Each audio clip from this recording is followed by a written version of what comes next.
First time lang ako talagang naluka, Solid. naberat, Grabe nabaliw, naman. na humaling sa isang artista. Grabe. Talagang iba yung charisma nila. Kaya after now, talaga namang yan lang ang libangan ko. Wala akong ibang libangan. Sabi ko nga sa stress reliever ko yan Silang dalawa. Si Maymay, si Edward. Kasi nakikita ko naman talaga sa kanila, genuine ang silang dalawa. Hindi sila nagpipretend. Kung ano yung nararamdaman ng bawat isa, sinasabi nila. Hindi sila pabebe.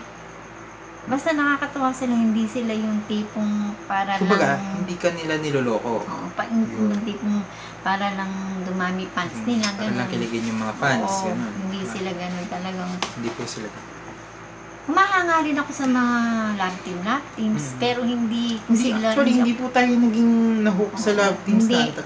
Humahanga ako, Tumigo, pero hindi siya gano'n ka... Yung hindi po to parang extend sumali pa tayo sa mga fandoms. Oo, talaga namang Hindi tayo sa... talagang grabe. Text na, grabe. context. Kaya Pero, hanggang ngayon, nakasubaybay ako. Kasi, yung bonding namin ng anak ko talagang very, doon kami talaga lang naging mag-bond. Kasi nga, nung nag-aaral siya, syempre, nag-aaral, ako nagtatrabaho. Mabait na nag-aaral. Oo. Ala ni daddy niya, ako na lang, saka siya, saka yung ate niya. Yun ang naging talagang bonding namin dalawa. Pero, actually, nung paman, na kami, close na kami talaga. Pero mas... pero iba po kasi may napag-uusapan tayo talaga iba yung na fix. magka-jive kayo dalawa, yung opinion nyo. Kaya nga kung minsan, yung sa sobrang niya na pagdidepend sa kalaro na kay Maymay, sa Mayward, kay Edward, talagang nakikipag argue siya talagang, lalo na pag lait, talagang tinatalampak niya. Kung minsan sabi ko, dati po, ang mahilig lang ako makipag-debate sa mga about sa politics, yung mga nangyayari sa paligid, gano'n. Pero first time kong matry na pati sa fandom sa mga artista. Grabe talaga. Kaya kami sinasaway ko siya. Sabi, wag naman ako masyadong kasi baka ako mamaya. Kasi yung ibang mga fandom, ayaw din nila naman ng ganun, pinakatulan mo. Kaya kung sinasabi ko sa kanya na huwag mo masyadong kanin. Kasi baka mamaya, syempre nakikita yung account niya. Ang ginagamit ko pa account din niya. Kung minsan, yung advice ko hayaan niya na sila. Magkabaliktad kami. Oo. Kasi nga, pero account ko, yung Facebook ko, yung YouTube ko, yung Twitter ko, gamit ni mama. Facebook niya. Tapos kung minsan, sabay kami nagko-comment, magkaiba yung yung content namin. Oo, gano'n. Diyos ko. Kaya, ayun, nakakatuwa kasi hanggang ngayon, paling kami nila. Sabi ko nga sa kanya na forever na ako ay magiging Mayward fans. Talaga. Kasi, hanggang sa, sabi ko nga, hanggang sa dulo, hanggang sa kahit na siguro dumating ang araw na hindi na sila artista, na private person na sila, i-admire ko pa rin sila. Talagang iba yung pagiging malapit nila sa puso. Actually, pangarap namin ng anak ko na makita sila sa personal. Kaya pag mayroong mga tour, yung dream tour ni Maymay, inggit na inggit balita lang, kasi nga mas malayo kami. Nag-isiha. Kasi hindi pa naman sila napupunta dito. Wala Merong kaming Pampanga, pero na-late tayo sa balita yung kung ano nangyari. Hindi na natin alam. Pero kung nalaman po natin na mas maaga, pupunta sana siguro tayo. 2 days ako na lang nalaman namin. Gano'n na. Hindi kami nakapaghanda. Yun ang dream namin, makita namin sila nang kapag makapanood kami ng dream 2. Yun ang dream namin. Kasi kung malayo kami, iniisip namin, paano kaya ako anak pagka nanood tayo, malayo, kailangan Bus. Oh, Or hindi. Saka, van. kailangan Gusto po ni Mama, uupa. mag-overnight sa Uupa po kami ng hotel. Pero, syempre, yaman.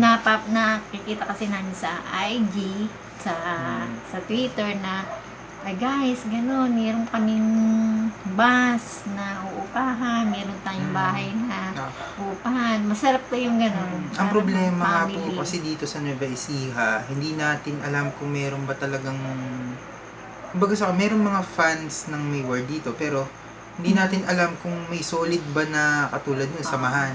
Gano'n. Hindi namin alam kung meron ba kami pwede i-contact or makasama. Actually, nung kinalabas yung Labing in Tandem, ay, oo. ngayon ako nakakatsu. Grabe. O kumayak ka ba? Pagkabit namin. Diyos ko. Ilang beses natin pinanood. Kasama ko si Angel una. Pangalawa, sa Mega. Hindi po kasama natin si Angel nung una. Tapos nung nanood po ulit tayo sa SM Mega po ulit yun. Tayong dalawa ulit. Tapos SM Cab. Hindi. SM Cab yung dalawa po. Yung una, SM Mega. Tapos po, Pacific po yung kwan. Mali. Ganon. Kami talaga inulit-ulit namin yung Labing in Tandem na yan. Talagang sinulit namin. At pag merong mga dumadating na mga tao, Mama. Ayan, meron na namang dumadami na, ganyan, tuwan-tuwa kami kasi family yung natin. Marami silang mga fans dito. Mga silent followers sila kasi imagine, ikaw ba naman, panunuorin mo ba yun kung hindi mo sila gusto? Family pa yung nanonood. Kaya tuwan-tuwa kami nung kami sa mga sinihan ng SM. Talagang marami rin talagang fans ang Mayward dito. Kaso nga lang po kasi, ang mga taga Nueva Ecija or taga Cabanatuan, hindi sila showy sa pagsusupport. Ganun talaga. Hindi. Ultimo tayo, ganun din po tayo. Ngayon lang talaga tayo naging. Grabe. Grabe talaga. Kaya, sa ngayon pag nakakita ko ng maganda, mas maganda pa ako si Mary ko dyan Yung ganyan-ganyan ka po nakakatuwa kasi talagang one in a million talaga yung ugali niya. Iba yung ugali niya. Wala pa akong artista. No offense sa mga artist kasi sa pananaw ko lang, sa opinion ko bilang fan. Avid fan ng Mayward. Iba yung personality niya Wala akong mapagkumparahan. Kumbaga sa kumpara sa akin, kakaiba siya. Si Edward, nakikita ko din naman na kung paano niya tratuhin si Maymay as a lady, talagang a secret na talagang inaalagaan niya mabuti. Secret lover. Ganun. Inaalagaan niya mabuti at nakita mo talagang God-fearing siya. Mapagmahal sa pamilya, inuuna niya yung pamilya bago siya. Sabi nga niya, akala niya yung pagiging artista okay na. Nung pala mas magiging malawak yung responsibilidad niya, responsibility niya bilang isang artista. Siyempre nga naman, maging role model, ganun, sa mga kabataan. Kaya, ganun lang talaga ang pagka-admire ko sa kanya. Sobrang fanatic, baga, na ngayon lang talaga, sa edad ko na to, biruin mo, 58 na ako, Diyos ko po. Sinabi niya yung edad niya. 58 na ako. Grabe po, ma. Magpi-58 na ako after 5 years. Pabata. Kumbaga sa kaya pag meron ako nababasa sa mga comment, ako nga, ganito na, edad ko, ganun. Makakatuwa kasi napakaraming fans ang Mayward, ni Maymay, ni Edward, na talaga ina-admire sila. Talaga bata, mga pinsan nung angkan nga namin. Gusto siya talaga, tuwan-tuwa sa kanya.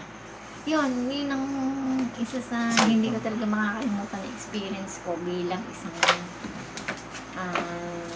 Maymay, Edward fans, Mayward.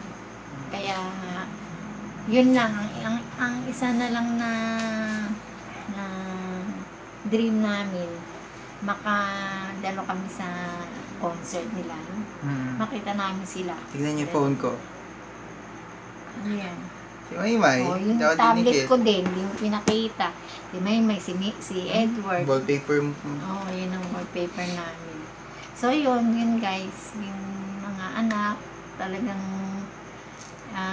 Bonding hindi mapapalitan ng saya yung nararamdaman namin sa kanila. Pinapasaya nila kami, nakakatuwa, ganun. Na sa araw-araw, magmula noong 2016 hanggang ngayon, sinusubaybayan pa rin namin sila sa TV. Although sa lahat. naging busy po tayo ngayon, pero pero hindi namin nakakalimutan. Talagang nasubukan pa rin namin mag-update. Talagang sila talaga yung hanggang ngayon sinusubaybayan namin. Alam namin kung bisan, bukas sa magandang buhay, sila. Actually, ang binili ko pang TV, yung pwede kang YouTube. YouTube, pwede kang di ba, pag kami nagre-record namin, binabalikan talaga namin yung mga ganap nila. Bigay sila sa magandang buhay, TWBA, ASAP, ay nako, naka-record dun sa TV namin. Kaya yun ang binili namin. Yun ang purpose namin talaga. Kaya, yun, nakakatuwa. Kaya, nagpapasalamat naman kami kasi, kumbaga, lalong nagiging solid yung bawat mga fandom na sumusuporta sa kanila. Hindi na masyado nag-aaway.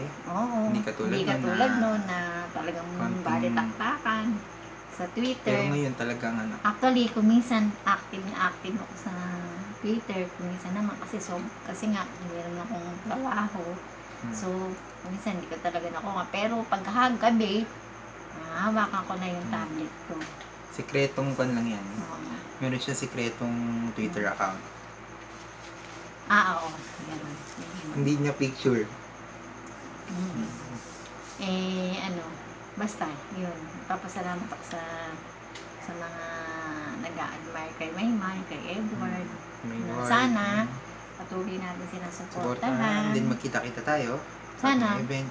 Sana minsan, ma-meet namin kayo, ng anak ko, para naman sa ganun. Naiingit kasi kami pagka... Pero sana payat na po ako nun. Sabi ko sa kanya, magpapayat na siya. Actually, hindi siya ganyan kataba dati. Wag na po ikwento yun. Sabi ko sa kanya, magpapayat na siya. Parang may, yun lang guys. Maraming salamat. Yun lang po. Actually, mahal namin kayo, lalo na si Maymay, si Edward. Edward, yung mga Edward fans. Sila Mama Lorna, sila Patricia. Lahat. Basta lahat ng konektado kay Maymay sa kay Edward. Dahil... Ate Laura. Ganun. Kaya... Ano pa anak na isi-share mo? Diyos Sa'yo ko, ikaw, baka meron ka pa. Paano po ako mag-share? 28 minutes na to. Ay, sorry ha. Sa sobrang very eager ko ma-share yung experience ko sa Mayward.